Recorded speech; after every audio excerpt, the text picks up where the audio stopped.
ಮಗುವಿನ ಸಾವಿನ ಬಳಿಕವೂ ಕೂಡ ಜಿಬಿಎದಿಂದ ನಿರ್ಲಕ್ಷ್ಯವನ್ನು ವಹಿಸಲಾಗ್ತಾ ಇದೆಯಾ? ಹೌದು. ಇಂದು ಸ್ಕೂಟಿ ಸಮೇತ ರಸ್ತೆಗೆ ಬಿದ್ದಂತಹ ತಾಯಿ ಮಗಳು ಮಹದೇವಪುರದಲ್ಲಿ ಸವಾರರಿಗೆ ಗುಂಡಿ ಗಂಡಾಂತರ ಎದುರಾಗಿದೆ. ಅದೃಷ್ಟವಶಾತ್ ತಾಯಿ ಮಗಳು ಅಪಾಯದಿಂದ ಪಾರಾಗಿದ್ದಾರೆ. ಸ್ಕೂಟಿಯಲ್ಲಿ ಮಗಳು ಸ್ಕೂಲ್ಗೆ ಬಿಡೋದಕ್ಕೆ ತೆರಳಿರ್ತಾರೆ ತಾಯಿ. ಇತ್ತೀಚೆಗೆ ರಸ್ತೆ ಗುಂಡಿಗೆ ತ್ರಿಶೂಲ್ ಎಂಬ ಮಗು ಸಾವನ್ನಪ್ಪಿರುವಂಥದ್ದು. ಮಗು ಮೃತಪಟ್ಟ ಸ್ಥಳದಲ್ಲಿ ಪಕ್ಕದ ರಸ್ತೆಯಲ್ಲೇ ಅವಾಂತರ ಆಗಿದೆ. ಅದೃಷ್ಟವಶಾತ್ ತಾಯಿ ಮಗಳು ಅಪಾಯದಿಂದ ಪಾರಾಗಿದ್ದಾರೆ ಕೂಡ. ಕಾಮಗಾರಿ ವಿಳಂಬ ಆಗ್ತಾ ಇದೆ. ರಸ್ತೆ ಗುಂಡಿ ಮುಚ್ಚದಂತೆಯೇ ನಿರ್ಲಕ್ಷ್ಯವನ್ನು ವಹಿಸ್ತಾ ಇದ್ದಾರೆ. ಅಮಾಯಕ ಜೀವಗಳು ಇವರ ನಿರ್ಲಕ್ಷ್ಯದಿಂದ ಬಲಿಯಾಗ್ತಾ ಇದೆ. ಜಿಬಿಎ ಅಧಿಕಾರಿಗಳಿದ್ದು ಆಡಿದ್ದೆ ಆಟ ಅನ್ನುವಂತಾಗಿದೆ. ಕಚೇರಿಯಲ್ಲೇ ಠಿಕಾಣಿಯನ್ನ ಹೂಡ್ತಾ ಇದ್ದಾರೆ. ಹೊರಗೆ ಬರ್ತಾನೂ ಇಲ್ಲ, ಜನರ ಸಮಸ್ಯೆಯನ್ನ ಆಲಿಸ್ತಾನೂ ಇಲ್ಲ, ನಿರ್ಲಕ್ಷ್ಯವನ್ನ ವಹಿಸ್ತಾ ಇದ್ದಾರೆ. ಮೊನ್ನೆ ಕೂಡ ಸಾವನ್ನಪ್ಪಿದಂತಹ ಸಂದರ್ಭದಲ್ಲಿ ಯಾವುದೇ ಅಲ್ಲಿ ಸಂಬಂಧಪಟ್ಟ ಅಧಿಕಾರಿಗಳಾಗ್ಲಿ ಜನಪ್ರತಿನಿಧಿಗಳಾಗ್ಲಿ ಯಾರು ಕೂಡ ಬಂದು ಏನಾಗಿದೆ ಅಟ್ಲೀಸ್ಟ್ ಅಲ್ಲಿ ಅನ್ನುವಂತಹ ನೋಡುವಂತಹ ಒಂದು ಕೆಲಸಗಳನ್ನು ಕೂಡ ಮಾಡಲಿಲ್ಲ.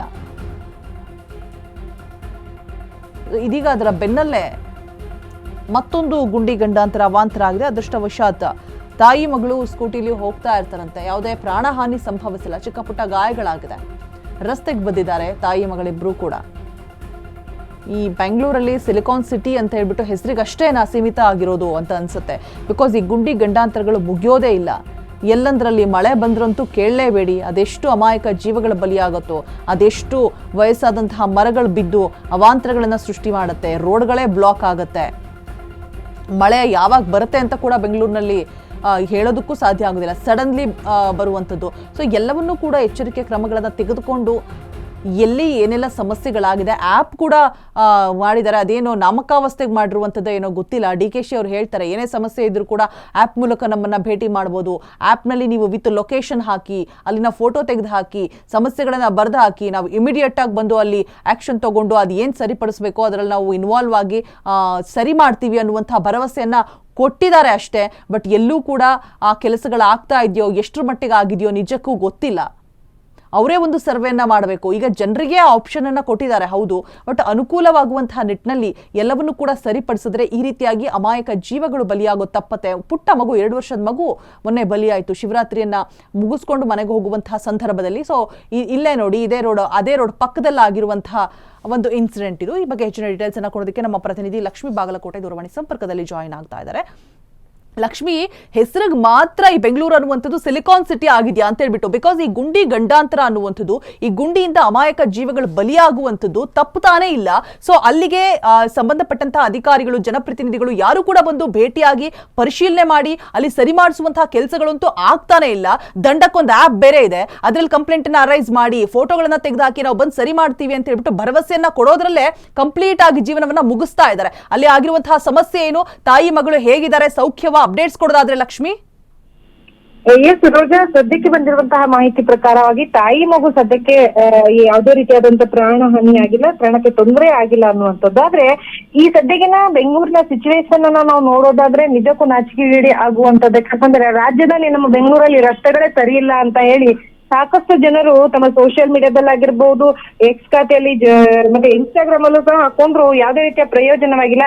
ಈ ಹಿಂದೆ ಸಿಎಂ ಸಹ ಹೇಳಿದ್ರು, DCM ಸಹ ಹೇಳಿದ್ರು, ನಾವು ಎಲ್ಲ ಗುಂಡಿಯನ್ನ ಮುಚ್ಚುವಂತ ಕೆಲಸವನ್ನ ಮಾಡ್ತೀವಿ ಅಂತ ಹೇಳಿ ಅಧಿಕಾರಿಗಳಿಗೂ ಸಹ ಸಮಯವನ್ನ ಸಹ ಕೊಟ್ಟಿದ್ರು, ಸಹ ಡೆಡ್ಲೈನ್ ಅನ್ನು ಕೊಟ್ಟಿದ್ರು, ಸಹ ಯಾವುದೇ ಪ್ರಯೋಜನ ಆಗಿಲ್ಲ. ಮೊನ್ನೆ ಅಷ್ಟೇ ಶಿವರಾತ್ರಿ ಹಬ್ಬದ ದಿನದಂದು ಸಂತೋಷವಾಗಿ ಶಿವನ ಧ್ಯಾನದಲ್ಲಿ ಇರ್ಬೇಕಾಗಿದ್ದಂತಹ ಜನರು ನೋವಲ್ಲಿ ಕಣ್ಣೀರಲ್ಲಿ ಕೈ ತೊಳೆಯುವಂತ ಪರಿಸ್ಥಿತಿ ಎದುರಾಯ್ತು. ದೇವಸ್ಥಾನಕ್ಕೆ ಹೋಗಿ ಮನೆಗೆ ಹೋಗುವಂತ ಸಂದರ್ಭದಲ್ಲಿ ತ್ರಿಶೂಲ್ ಏನು ಆ ಗುಂಡಿಯಿಂದಾಗಿ ಬೈಕಿಂದ ಬಿದ್ದು ಸಾವನ್ನಪ್ತಾನೆ. ಈಗ ಅದರ ಪಕ್ಕದ ರಸ್ತೆಯಲ್ಲಿ ಮತ್ತೊಂದು ಅಂತಹದ್ದೇ ಘಟನೆ ನಡೆದಿದೆ. ಅದು ಮಹದೇವಪುರದಲ್ಲಿ ಇರುವಂತಹ ಗುಂಡಿ. ಸೊ ಬಿದ್ರಹಳ್ಳಿ ರಸ್ತೆಯಲ್ಲಿ ನಡೆದಿರುವಂತಹ ಘಟನೆ ಇದು. ಇವತ್ತು ಬೆಳಿಗ್ಗೆ ಸಮಯದಲ್ಲಿ ಮಗುವನ್ನ ಶಾಲೆಗೆ ಬಿಡೋದಕ್ಕೆ ತಾಯಿ, ಮಗು ಸ್ಕೂಲ್ಗೆ ಬಿಡೋದಕ್ಕೆ ತಾಯಿ ಸ್ಕೂಟಿಯಲ್ಲಿ ಹೋಗ್ತಾ ಇರ್ತಾಳೆ. ಅಂತಹ ಸಂದರ್ಭದಲ್ಲಿ ಆ ಗುಂಡಿಯಿಂದಾಗಿ ಮತ್ತೆ ಸ್ಕೂಟಿಯಿಂದ ಇಬ್ರು ತಾಯಿ ಮಗು ಬೀಳ್ತಾರೆ. ಅದೃಷ್ಟವಶಾತ್ ಸದ್ಯಕ್ಕೆ ಯಾವುದೇ ರೀತಿಯಾದಂತಹ ತೊಂದರೆ ಆಗಿಲ್ಲ, ಆದ್ರೆ ಸಣ್ಣ ಪುಟ್ಟ ಗಾಯಗಳಾಗಿದ್ದಾವೆ. ಸೊ ಇದೇ ರೀತಿಯಾಗಿ ಇಂತಹ ಜಾಗಗಳಿಗಿಂತಹ ಗುಂಡಿಗಳಿಂದ ಎಷ್ಟು ಪ್ರಾಣಗಳು ಬಲಿಯಾಗ್ತವೆ, ಅಮಾಯಕ ಮಕ್ಕಳುಗಳು ಬಲಿಯಾಗ್ತಾ ಇದಾವೆ. ಈಗ ಏನು ಅಧಿಕಾರಿಗಳು ಹೇಳ್ತಾರೆ, ಆಪ್ಗಳ ಮುಖಾಂತರವಾಗಿರ್ಬೋದು, ನಿಮ್ಗೆ ಏನೇ ಕಂಪ್ಲೇಂಟ್ ಇದ್ರು ರೇಸ್ ಮಾಡಿ ಅಂತ ಹೇಳ್ತಾರೆ, ಎಲ್ಲೇ ಸಮಸ್ಯೆ ಇದ್ರು ಇದಕ್ಕೆ ನಾವು ಸ್ಪಂದಿಸ್ತೀವಿ ಅಂತ ಹೇಳ್ತಾರೆ. ಆದ್ರೆ ಸದ್ಯಕ್ಕೆ ಬೆಂಗಳೂರಿನಲ್ಲಿ ಒಂದು ಗುಂಡಿ ಮುಚ್ಚೋದಕ್ಕೆ ಆಗ್ತಾ ಇಲ್ಲ ಅಂತಂದ್ರೆ ಅಧಿಕಾರಿ ಅಧಿಕಾರಿಗಳು ಯಾಕೆ ಬೇಕು ಅನ್ನುವಂತಹ ಮಾತನ್ನ ಸ್ಥಳೀಯರು ಏನು ಅಧಿಕಾರಿಗಳಿಗೆ ಹೋಗಿತಾ ಇದ್ದಾರೆ. ಈಗ ಸದ್ಯಕ್ಕೆ ಬೇಸಿಗೆ ಕಾಲ ಆರಂಭ ಆಗ್ತಾ ಇದೆ, ಪರವಾಗಿಲ್ಲ. ಆದ್ರೆ ಈ ಮಳೆಗಾಲದಲ್ಲಂತೂ ಬೆಂಗಳೂರಿನ ಸ್ಥಿತಿ ಅಧೋಗತಿ ಆಗುತ್ತೆ. ಇದನ್ನ ಹೇಳಕ್ಕೂ ಸಹ ಅಸಹ್ಯ ಆಗುತ್ತೆ ಅನ್ನುವಂಥದ್ದನ್ನ ಸ್ಥಳೀಯರು ತಮ್ಮ ನೋವನ್ನ ಹೇಳ್ಕೊಳ್ತಾ ಇದ್ದಾರೆ.